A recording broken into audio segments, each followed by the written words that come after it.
buen día, señoras y señores. Espero que estén todos muy bien. Recientemente, el Congreso aprobó una ley sobre neuroderechos. Y todos dijimos que bueno, vamos a ser un país que va a ser pionero en el tema. Pero la verdad es que yo creo que todos lo dejamos un poco pasar porque no entendemos muy bien de qué se trata esto de los neuroderechos. ¿Es factible que se haga una ley para específicamente los neuroderechos o el ser humano completo ya está resguardado, por así decirlo, de estas invasiones de las tecnologías? Vamos a conversar del tema con don Juan Alberto Lecaros. Él es abogado y director del Observatorio de Bioética de la Universidad del Desarrollo. ¿Cómo estás tú? Muy buen día, muchas gracias por recibirnos. Muy buenos días, Miriam. Muchas gracias por la invitación. Oye, Juan Encantado de estar con Alberto, usted.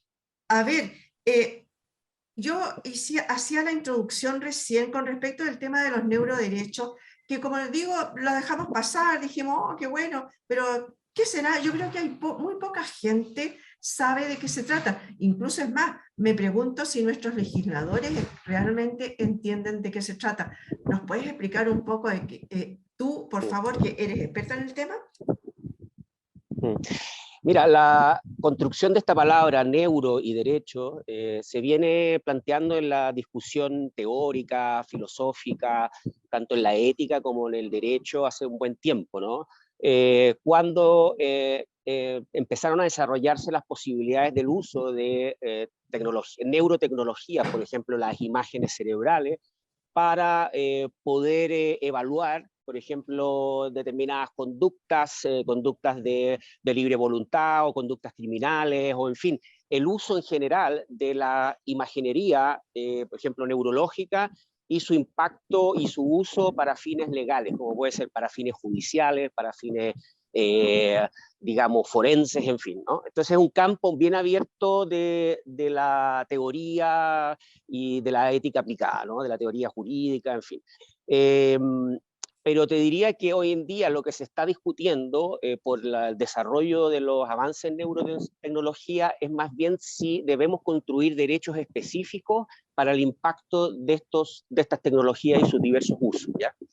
Y eso es lo que está en discusión en este proyecto de ley, ¿ya?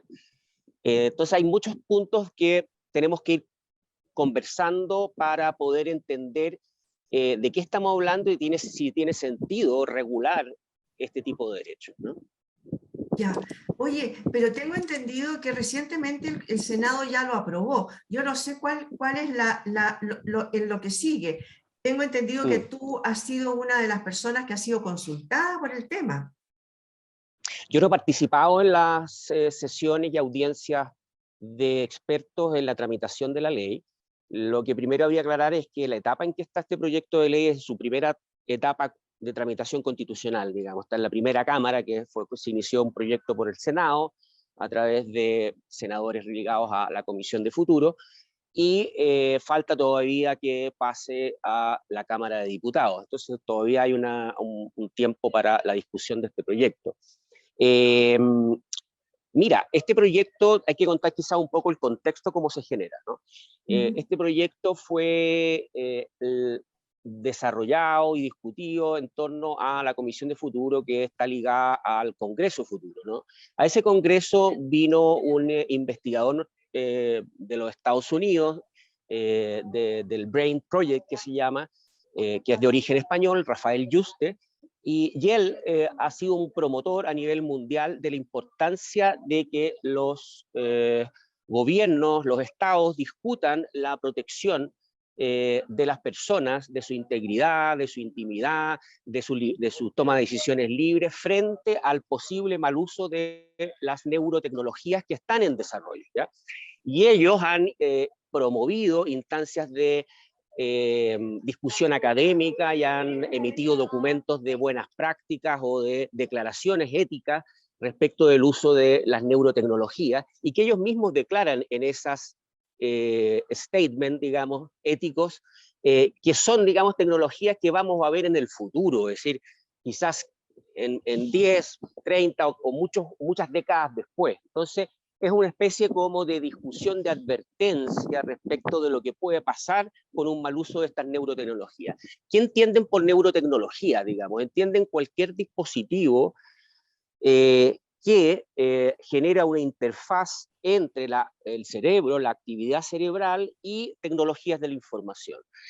Cuando tú tienes ese tipo de tecnología, la puedes utilizar para fines como hoy en día se están utilizando con fines muy benéficos, como es la posibilidad de que una persona con discapacidad auditiva tenga un implante, ¿no es cierto?, en su cerebro, un implante coclear, y los estímulos que se recogen del exterior a través de estos dispositivos pueden generar impulsos nerviosos y la persona, por lo tanto, poder reducir, ¿no es cierto?, su discapacidad, poder oír y reducir su discapacidad auditiva, ¿no? Ese sería un ejemplo, pero claro, estamos utilizando esta neurotecnología con un propósito muy, muy benéfico, ¿no es cierto? Lo mismo sería para alguien con una discapacidad motora, producto de un daño en la espina, en la columna vertebral, ¿no es cierto? Una persona tetrapléjica, pongamos por caso, que se le instalan algunos dispositivos que permiten que esos dispositivos, digamos, neurotecnológicos permitan que la persona vuelva a recuperar los movimientos, es decir, vuelva a la actividad neuronal a comandar aquellas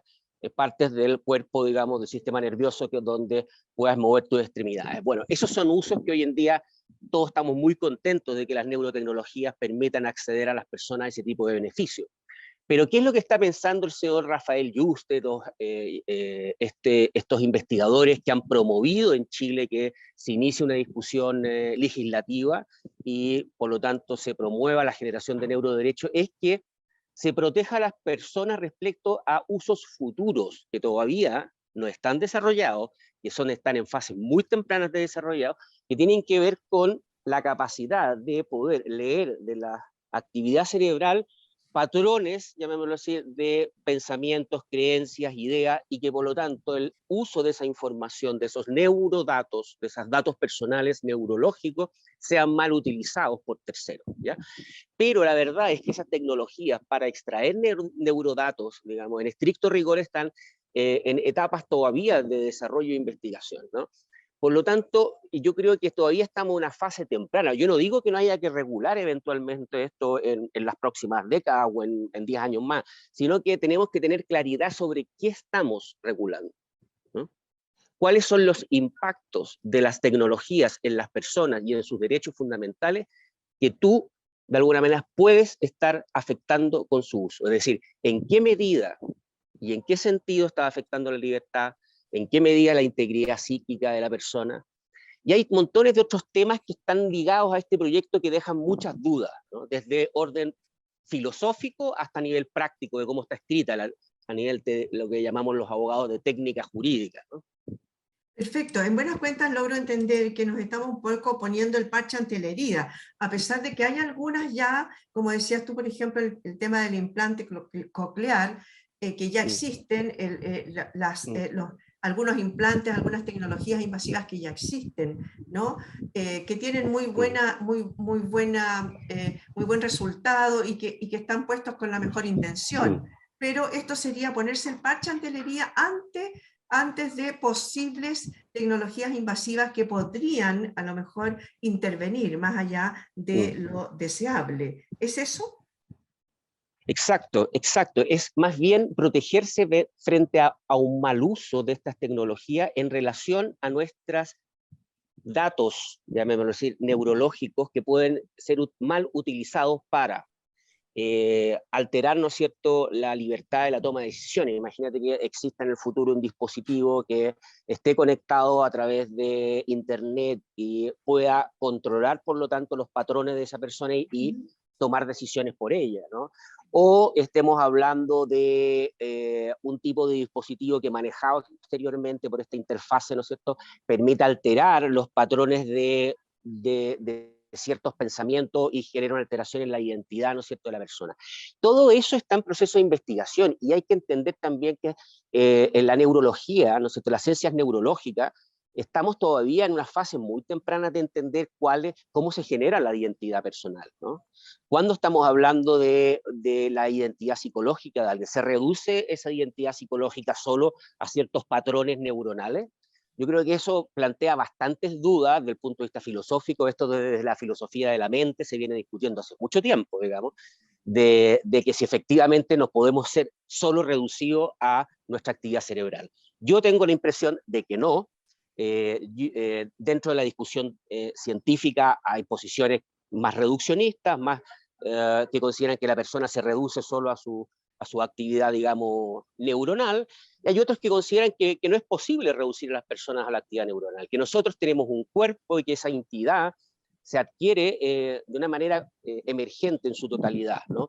La mente no está reducida al cerebro. Oye, ahí a mí bueno, yo sé que tú eres doctor en filosofía, además, pero mi pregunta va, a ver, estos nuevos derechos humanos de los que hablan, que protegerían la privacidad e integridad mental psíquica del uso abusivo de las neurotecnologías futuras, digamos, ¿no están reguladas ya hoy día cuando en nuestra Constitución dice que tenemos esa protección? ¿Por qué habría que legislar específicamente sobre esto?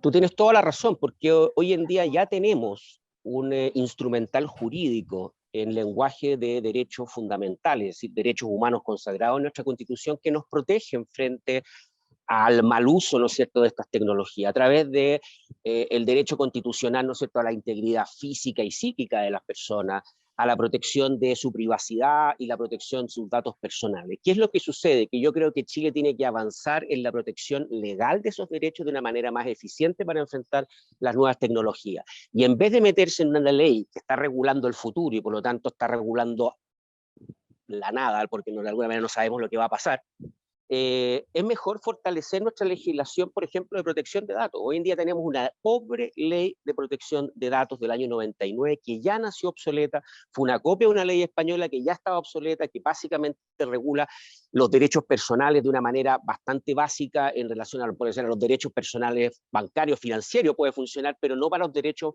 que estamos hablando ahora, derechos personales, derechos de datos personales sensibles, ¿no? Cuando estamos hablando de nuestro dato genético, nuestros datos biométricos, ¿no es cierto? Es decir, los datos que puedes derivar de las medidas de tu rostro o de la identificación de tu iris, o eventualmente también estos datos sensibles vinculados a ciertos patrones neuronales, siempre y cuando haya una correlación entre lo neuronal y un dato, llamémoslo así, de pensamiento. Eso todavía es para mi modo de ver, desde el punto de vista científico, todavía bastante especulativo y en desarrollo. Aunque yo, claro, tengo la capacidad con un dispositivo de pensar determinada cosa y activar, ¿no es cierto?, mover un brazo robótico o activar una luz o activar una imagen en un computador, en fin, hay una correlación.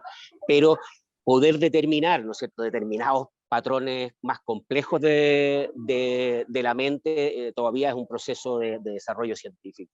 Por lo tanto, tenemos que avanzar en una ley moderna de datos personales que pueda regular estos datos que se llaman datos personales sensibles, como son los datos relativos a tu cuerpo, tu salud, ¿no? Los datos genéticos, los datos biométricos, como te señalaba antes, y también regular una cuestión que en Chile todavía estamos recién discutiéndolo a nivel académico, ¿no? Que es el impacto ético, jurídico y social que tiene el uso de grandes cantidades de datos, ¿no?, que se explotan y a través de algoritmos de aprendizaje, de machine learning o de procesos de redes neuronales, de deep learning, son capaces de generar predicciones, de sacar información, sacar datos que no estaban, digamos, en la fuente. Y eso, evidentemente, es muy importante regularlo, y este proyecto algo, pero muy parcialmente, tiene en el fondo esa preocupación. Pero deberíamos ir avanzando más bien en tener fortalecida nuestra ley de datos personales, que actualmente la actualización de esa ley duerme en el Congreso. Entonces, lo más curioso es que... yo quería justamente quería que me hablaras de eso, porque esta ley de los datos personales del año 99, que dices tú que ya la tomamos, ya nació obsoleta porque la tomamos además de una ley española que ya estaba obsoleta, y con la rapidez que han ido avanzando además el tema de de la informática, eso. A ver, ¿por qué dices tú, onda, duerme en el Congreso, y mientras duerme en el Congreso además va quedando obsoleta también, ¿no? Lo importante es que una ley salga lo más actualizada posible de acuerdo a las necesidades sociales y a las prácticas y las técnicas del momento. Pero lo más curioso que yo llamaría la atención es que mientras está durmiendo en el Congreso, en el Senado esa ley, nos adelantamos a una ley que está regulando, no sabemos qué, porque todavía no tiene una aplicación efectiva, digamos. Es decir, todavía no tenemos una tecnología que nos permita leer nuestros pensamientos. Tenemos un desarrollo incipiente, pero no tenemos un uso de dispositivos hoy en día en mercado o en fases experimentales avanzadas para que uno diga, mire, ¿sabe qué? Empecemos a regular esto. Es como Miriam parte un ejemplo. Es como que en Chile se hubiese dictado una ley de protección de los datos genéticos en los años 70 de alguna manera, cuando antes de saber el uso de los datos genéticos a partir de su secuenciación, ¿no? Del proyecto Claro. Genoma Humano, en fin, ¿ya? Entonces, hay que tener cuidado con el uso de los instrumentos jurídicos. Los instrumentos jurídicos no son para ganar carreras de quién es el primero. Porque yo también podría hacer una ley respecto de, no sé, cuáles serían las normas de tránsito en los futuros habitantes de la Luna, ¿no? Claro, claro. O Eh, de cuando tengamos por, autos por, darte, voladores. por darte un dato así cómico nomás, ¿no? Entonces tenemos que avanzar en esta ley, en este proyecto de ley que está actualmente en el Senado, que actualiza nuestra ley 19.628 sobre vida privada o de protección de datos personales, ¿ya? Chile hizo un avance importante el año 2018 al consagrar dentro de los derechos fundamentales, en el 19 número 4, no solo el derecho a la protección de la vida privada, sino especialmente, y agregó la frase, la protección de nuestros datos personales. Hoy en día, ¿no es cierto?, la protección de los datos personales tienen una consagración constitucional. Por lo tanto, Claro. tenemos que tener una ley que sea capaz de regular nuestros datos personales de acuerdo a nuestros tiempos. Pero ¿cómo están definidos los datos personales? Porque tú dices, a ver, hoy día las cosas de los temas de los bancos, el tema más bien financiero, a lo mejor se entiende que está ahí protegido, pero no los datos que dices tú, por ejemplo, el día de mañana, no sé, a mí me instalan algún tipo de dispositivo o a través de mi ADN logran alguna, no sé, secuenciación que pueda servir para algo. O sea, ¿cómo protejo? Esos datos son los que precisamente, no sé si están explícitamente hablados en la ley. No están regulados explícitamente. Nuestra ley regula las categorías especiales de datos solo bajo un paraguas muy amplio que se llaman datos sensibles. Dentro de esos datos sensibles están los datos de salud, que la ley del paciente regula un poquito más, pero no se regula respecto al área de la investigación, ¿no? El uso de estos datos personales para investigación científica, ¿no?, que es muy relevante. Los datos genéticos en la ley de investigación biomédica, es decir, la ley que establece el marco para hacer una conducción ética, respetuosa de los derechos fundamentales de una investigación científica biomédica, también es pobre en la regulación de los datos genéticos. Simplemente se solicita el consentimiento informado para hacer uso de ellos y que deben ser encriptados o codificados para poder ser transmitidos, por decirte lo más básico. Pero necesitamos una regulación más específica como lo tiene hoy en día, diría yo, el gold standard en protección de datos personales, que es el reglamento de la Unión Europea. Y de hecho es el proyecto de ley que está en el Congreso para actualizar nuestra ley 19.628, toma en buena medida ese modelo, que regula lo que tú anticipaste, estas categorías especiales de datos personales, que tienen que ver con datos de niños, datos de salud, datos de perfil biológico o genético, datos biométricos, que aquellos que, por ejemplo, hoy en día en la pandemia te podían tomar a través de tu temperatura, tu imagen, el iris, en fin, no sé. Y también tenemos que poder fortalecer una ley que hasta el momento no contamos con una agencia protectora de datos, ¿no? Quienes protegen nuestro... Por lo tanto, es una ley muy inefectiva la que tenemos hoy en día, ¿no? Por otro lado, no tenemos una regulación de lo que yo hablaba, de inteligencia artificial, que este nuevo proyecto se incorpora, que es el uso de perfiles de usuarios. Por ejemplo, imagínate, no solo estoy hablando ya de datos no sensibles y de categoría especial, sino datos bancarios. Yo a través de un machine learning, de un algoritmo, logro introducir distintos datos, ¿no es cierto?, y hago perfiles de las personas y a partir de esos perfiles predecir ciertas conductas de riesgo o posibilidades de riesgo. Por lo tanto, con esa información yo puedo decir a esta persona no le doy un crédito, o a esta persona no le doy la opción de un seguro, o a esta persona no le habilito para determinada, ¿no es cierto?, compraventa de lo que sea, ¿no?, o cualquier servicio, ¿no? Sí. Por lo tanto, ahí se están operando a partir de información que fue elaborada por el algoritmo, digamos, procesos que pueden ser profundamente discriminatorios. Lo mismo, digamos, que introducir bases de datos con sesgos, es decir, con datos de determinada población. Por lo tanto, quedan excluidos las inferencias que haga ese algoritmo de otro tipo de población, ¿no?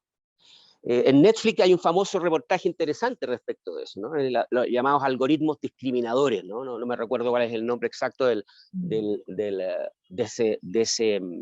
Pero esa es una tecnología que hoy en día está vigente y que deberíamos regular, y no, de alguna manera, desviar nuestro interés y nuestro tiempo en proyectos que de alguna manera no están incidiendo en la realidad todavía, ¿no?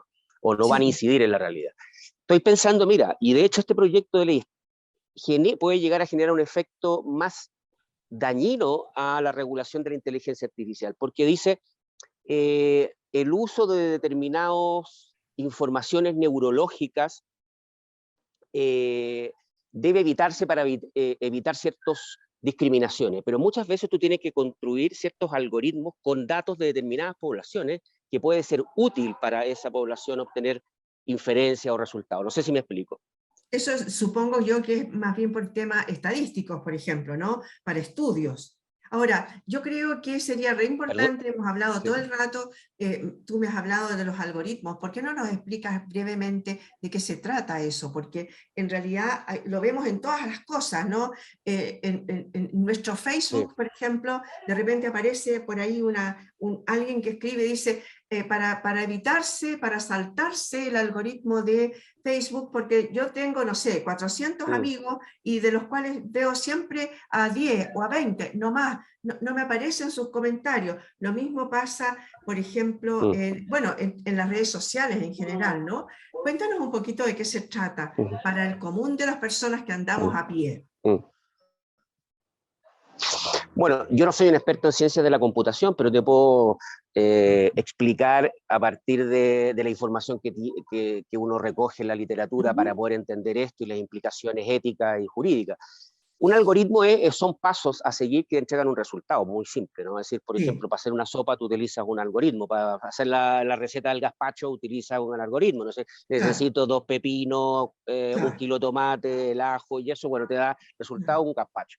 Bueno, en simple, esos son los algoritmos, ¿no? Claramente para determinadas finalidades son mucho más complejos. Lo que hoy en día tenemos es que los algoritmos son capaces de aprender, ¿no? Perfecto. Y aprenden a través del proceso de input, es decir, le ingresas datos, los procesa y aprende a corregir aquellas desviaciones o errores respecto del objetivo que quería obtener, ¿ya?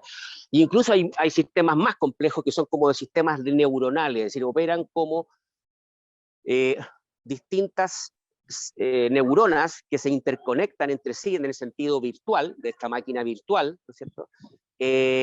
Y va ordenando, ¿no es cierto?, el proceso de